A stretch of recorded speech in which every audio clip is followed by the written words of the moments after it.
హంసకథలు విన్నవాళ్ళంతా వాళ్ళ అభిప్రాయాలు ఇవి మా జీవితంలో మేము విన్నవి, చూసినవి మాకు మా జీవితంలో మేము ఎదగడానికి ఎంతోగానో ఉపయుక్తమవుతాయని చెప్పడం, కామెంట్ పెట్టడం చూస్తే చాలా ఆనందంగా ఉంది.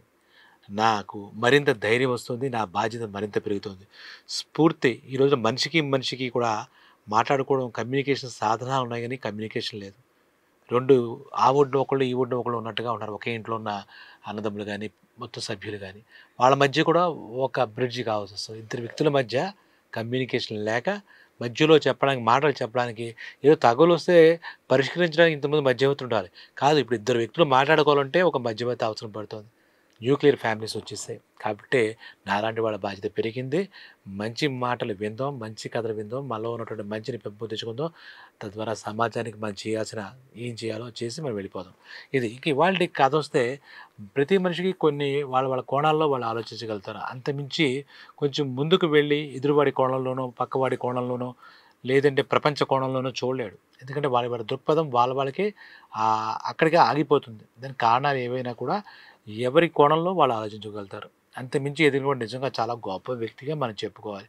అయితే ఇప్పుడు మనకి ఈ విషయంలో ఒక సముద్రం దాని కథ ఏంటి చెప్తాను. సముద్రం మనం చూస్తూ ఉంటాం. చాలామంది ఆ బీచ్‌లకి వాటికి వెళుతూ ఉంటాం. అక్కడ మనకు సమయం తెలీదు. ఆ సముద్రం దాని అవతల ఒడ్డు కనపడదు. అటువంటి సముద్రాన్ని చూస్తూ ఆ అలల అలజడిని అలా వింటూ, ఆ ధ్వని వింటూ, సముద్ర ఘోష వింటూ, అలల యొక్క లయ విన్యాసాన్ని చూస్తూ మనం ఎంతసేపైనా గడిపేయచ్చు. ప్రతి పెద్దవాడు కూడా చిన్నవాడైపోతాడు. సముద్రం బీచ్‌లో అలా నడుస్తూ ఉంటే ఏదో తెలియని అనిర్వచనీయమైన అలౌకికమైన ఆనందం ఉంటుంది. మన జీవితంలో సముద్రాన్ని చూసి చాలా నేర్చుకోవచ్చనమాట. సరే, ఇటువంటి సముద్రంలో ఒకసారి ఏం జరిగిందనేది మన కథాంశంగా తీసుకుంటే, ఒక 10 ఏళ్ల పిల్లాడు ఆ సముద్రం ఒడ్డున అలా నడుస్తున్నాడు. నడుస్తుంటే అలలొచ్చి ఇలా తోస్తుంటే వీడు భయంగా మళ్ళా ఒడ్డుకి పరిగెట్టేస్తున్నాడు. అలా ఆట జరుగుతూ ఉంటే వాళ్ళ తల్లిదండ్రులు చెప్తారు, "అరేయ్! లోపలికెళ్ళొద్దు, లోపలికెళ్ళొద్దు" అని చెప్తే వాడు అప్పుడే కొత్తగా కొన్న హవాయి చెప్పులేసుకొని వెళ్ళాడు. సరే, చెప్పులు తీసి వెళ్ళమన్నా కూడా వాడు వినకుండా ఆ చెప్పులు వేసుకొని, ఎర్రగా ఉండే చెప్పులు కొత్తగా ఉన్నాయి కదా! ఆ చెప్పులు కింద ఇసుకలో అలా దిగుతుంటే ఆ పాదాలు వేసుకుంటూ అలా అలా వెళ్తున్నాడు. ఈసారి ఏంటంటే ఒక పెద్ద అల వచ్చింది. వీడు టప్మని కింద పడ్డాడు కొట్టేసరికి. సరే, వెంటనే వాళ్ళ నాన్న, అమ్మ అక్కడ ఉన్న వాళ్ళు ఎవరో ఉండి పట్టుకొని బయటకి లాగారు. ఈ లాగడంలో ఏమైందంటే వీడికి కొనుక్కున్న 2 చెప్పుల్లో ఒక చెప్పు సముద్రం లోపలికి వెళ్ళిపోయింది. దాని ఫోర్స్ ఎక్కువ ఉంటుంది కదా! వెంటనే వీడు అటు ఇటు చూసుకున్నాడు. "అరే! పోతే పోయింది, ఇంకో చెప్పులు కొనుక్కుందాం రా ఒడ్డుకి రా. అది సముద్రం లాగేస్తుంది లోపలికి. నువ్వు చిన్న పిల్లవాడు" అని చెప్పేసి తల్లిదండ్రులు తీసుకెళ్ళారు. ఆ ఒక్క చెప్పు పోవడంతో వాడికి చాలా అంటే చాలా కోపం వచ్చింది. ఆ కోపం రావడంతో వాడు ఏం చేశాడురా అంటే సముద్రాన్ని తిట్టాడు. "నీకు నా చెప్పే కావాల్సొచ్చిందా? నీకు బుద్ధి లేదా? నేను కొత్తగా మా నాన్న చెప్పులు కొన్నాడు. ఎర్ర చెప్పులు నాకు చాలా ఇష్టం. దీన్ని నీదేం పద్ధతి బాలేదు. ఏంటి?" అని చెప్పి దాన్ని తిట్టుకున్నాడు. కోపంగా మూతి ముడుచుకున్నాడు వాళ్ళ అమ్మానాన్నలతో. అంటే, "నేను నీకు ఒక కొత్త చెప్పు నీకు కొనిస్తాను వదిలేయరా అది" అని చెప్పాడు. వాడికేమో అది నచ్చలేదు. ఎందుకయిందో అలా జరిగింది. అలా నచ్చలేదు. సరే, ఈసారి ఏం చేశాడంటే వాడు ఇంకా ఆ ఉక్రోషం, ఆ చిన్నపిల్ల 10 ఏళ్ల పిల్లాడి తాలూకా ఉక్రోషం వల్ల ఆ సముద్రం కొంచెం వాడికి చదువొచ్చు కాబట్టి, ఈ సముద్రం ఒక పెద్ద దొంగ, మహా దొంగ నా చెప్పుని తీసుకెళ్ళిపోయింది. అదేనా వేసుకుంటుంది దానికి చిన్నతనం అది. ఏం తెలియక ఆ ఒడ్లో ఒక చోట ఇలాగ చేతి వేలుతో రాస్తే ఇసుకలో పడుతుంది కదా! అలా వాడు ఏం రాసాడు, సముద్రం ఒక పెద్ద దొంగ. ఈ దొంగతనం దీనికి ఎందుకొచ్చిందో, దీని బుద్ధి దొంగతనం తప్పని దీనికి తెలీదేమో, దీనికి ఎవరు చెప్పలేదేమో, ఉండడానికి ఇంత పెద్దుంది, చూడడానికే సరిపోవట్లేదు కళ్ళు. కానీ ఇది పెద్ద దొంగ. నా చెప్పు, ఇది నా ప్రత్యక్ష అనుభవం, ఎవరో చెప్తే నేను చెప్పట్లేదు అన్నట్టుగా అనుకుని లాస్ట్‌కి వాడు ఏంటంటే మనసులో ఎన్నో వాడి చెప్పు పోవడంతో వాడికి అదే గొప్ప. వాళ్ళ అమ్మ నాన్న కొనిచ్చారు. వాడి చెప్పులు బా నచ్చాయి. వాడి తప్పు లేకుండా అది ఎత్తుకెళ్ళిపోయింది సముద్రం. అక్కడ రాసాడనమాట, సముద్రం ఒక మహా దొంగ అని రాసాడు. ఏంటి, ఈ చెప్పు లోపలికెళ్ళిపోయింది. తర్వాత ఇది ఇలా జరిగితే కాస్త సేపటికి అక్కడ ఏమైందంటే మత్స్యకారులు ఉంటారు కదా! జాలాలంటాం. ఆ సముద్రంలోకి వెళ్ళారు. వెళ్ళి అందులో కూడా చదువుకునే వాళ్ళు కూడా ఉన్నారు. ఆ రోజు ఏంటంటే వల ఏసిరి ఏంటంటే చాలా చేపలు పడ్డాయి. చాలా ఆనందంగా ఒకడొచ్చాడు. ఒక వ్యక్తి, ఒక యువకుడొచ్చాడు. వచ్చి అవన్నీ లాక్కొని ఆ చేపలన్నీ తీసుకొని సరే ప్రతిరోజు రావడానికి కన్నా 10 ఇంతలు ఎక్కువొచ్చింది. ఆ రోజు చేపలు ఎక్కువ పడ్డాయి సముద్రంలో. అప్పుడు వాడు ఆ చదువుకున్న యువకుడు దాన్ని చూసి వెంటనే అదే ఇసుకలో అక్కడ ఈ కుర్రోడు రాసిన దానికి కాస్త దూరంలో సముద్రానికి చాలా ఔదార్యం ఎక్కువ. నేనేమి ఇవ్వకుండానే నాకు ఇన్ని చేపలిచ్చింది. నా జీవన భృతికి ఈ సముద్రే కారణమైంది. ప్రతిరోజు వెళ్ళినా ఎంతో కొంత ఇస్తుంది. ఈ రోజైతే పదింతల చేపలు నాకు దొరికాయి. నా పొట్ట కూటికి, నా కుటుంబ పొట్ట పోషణకి ఈ సముద్రం ఇస్తున్న ఆసరా అంతా ఇంతా కాదు. ఏ రోజు నేను ఆ సముద్రానికి తిరిగి నేనేమి ఇవ్వలేను. ఒక నమస్కారం కూడా పెట్టట్లేదు. కాబట్టి సముద్రం అంత ఔదార్యం కల ఈ తల్లి ఇంకోళ్ళెవరు లేరు. నాలాంటి వాళ్ళందరికో అది జీవనాధారం అయింది అని చెప్పి దాన్ని ఒక నమస్కారం పెట్టుకుని ఇక్కడ రాశాడు. సముద్రానికి మించిన సముద్రానికి ఉన్న ఔదార్యం మరి ఎవరికీ లేదు ఈ సృష్టిలో అని ఒక కామెంట్ రాశాడు. చూడండి, కుర్రోడేమో సముద్రం మహా దొంగ అన్నాడు. సముద్రం మహా ఔదార్యవంతురాలు అని చెప్పేసి ఔదార్యవంతుడను వీడు రాశాడు. యువకుడు జాలరి చేపలు పట్టుకునేవాడు. తర్వాత కొంతసేపటికి ఒక స్నేహితుడు ఏదో ఈత కొట్టడానికి సముద్రంలోకి వెళితే ఒకడు అందులో కొట్టుకుపోయాడు. ఓ 25 కుర్రాడు సముద్రంలో కొట్టుకుపోయాడు. కనపడలేదు. దాంతో వాళ్ళ తల్లిదండ్రులు వచ్చింది. వాళ్ళ తల్లి అరుస్తూ ఏంటి ఎంతోమంది అది ఏడ్చింది, ఏడ్చింది, ఏడ్చింది. వాడు వస్తాడని చూసింది. వాడు రాలే. సముద్రంలో అకారణంగా ఎవరు వెళ్ళకూడదు. దానికి ఉన్న శక్తి మనకు తెలియదు. దాన్ని మనం కంట్రోల్‌లో ఉన్న పని మనం చేయాలి తప్పితే సముద్రం జోలికి, అలాంటి జోలికి వెళ్ళకూడదు. అందుకే సముద్రంలోకి వెళ్ళకూడదు. మీ జాగ్రత్తలు మీరు తీసుకోండి అని పెద్దవాళ్ళు మనకు చెప్తూ ఉంటారు. ఆ కుర్రాడు పోయేసరికి ఆ తల్లికి భారం కలిగి చాలా దుఃఖం కలిగి పుత్ర శోకంతో ఆవిడ సముద్రం దగ్గర అక్కడే ఒక డైలాగ్ రాసింది.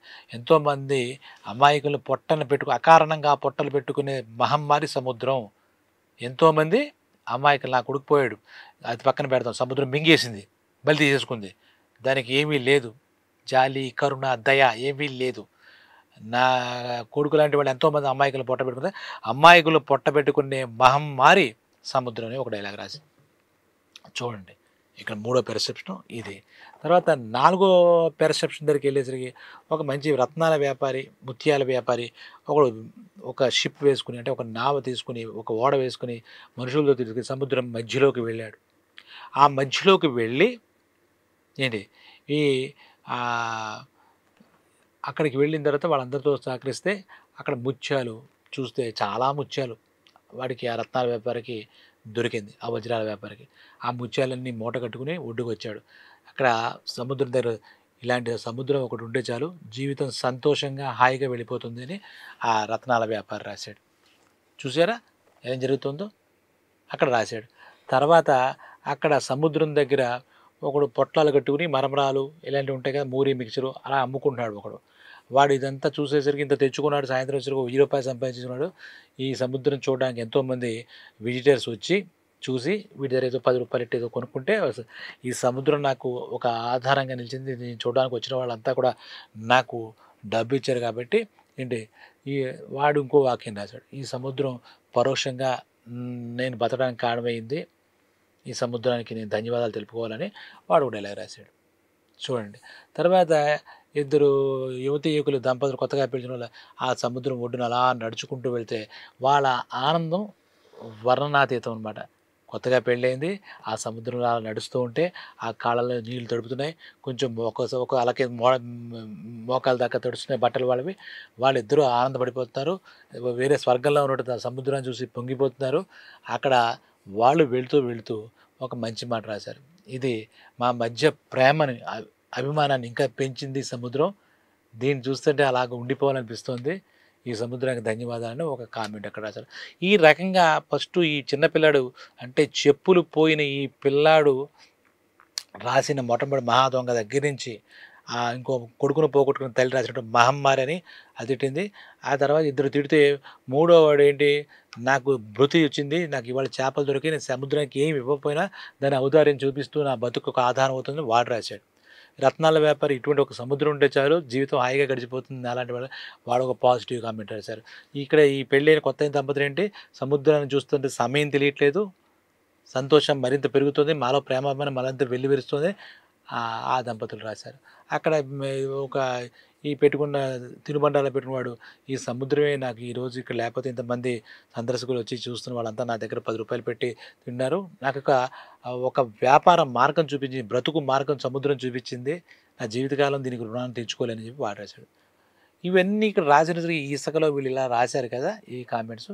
ఈలోగా ఒక ఉద్ధృతమైనటువంటి ఒక పెద్ద తరంగం అంటే ఒక అల వచ్చి వాళ్ళు రాసిన ప్రదేశానికి అలా కొట్టింది. వీళ్ళు రాసినవన్నీ సముద్రం ఇసుక మీద రాసిన రాత్రన్నీ కొట్టుకుపోయాయి.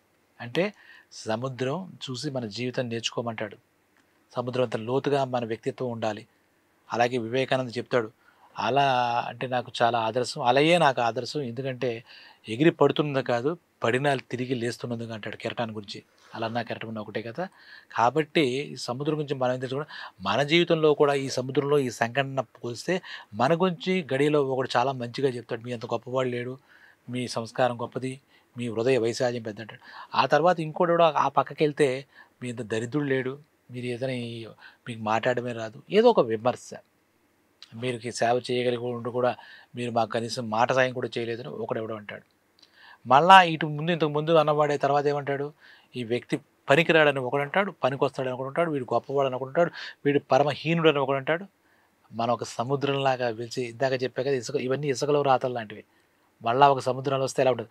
మన వ్యక్తిత్వాన్ని మనం నిర్మించుకునే వ్యక్తిత్వానికి అవతల వాడు ఏదో పెట్టే కామెంటు ప్రాతిపదిక కాకూడదు. దాన్ని చూసి మనం బోర్న ఏడుస్తూ అలా అనేసాడేంటి, ఇలా అనేసాడేంటి, ఆ కామెంట్‌కి అసలు పట్టింపు లేదు. అసలు పట్టించుకోకూడదు. ఆ విషయంలో సముద్రంలాగా తీసుకోవాలి. బాగా గొప్పవాడని రాసినా మనకొచ్చేదేమీ లేదు. అలాగే చండాలుడని రాసినా మనకు పోయేదేమీ లేదు.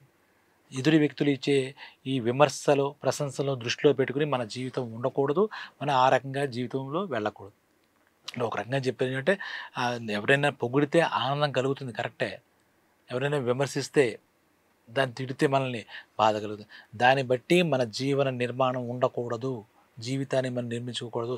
ఇటువంటి పనికిమాలిన కామెంట్ కూడా ఇందాక సముద్రం వచ్చి ఒక అలతో మొత్తం ఆ కామెంట్‌లన్నీ ఎలా తుడిచేసిందో అక్కడ మనం కూడా తీసుకోవాలన్నమాట.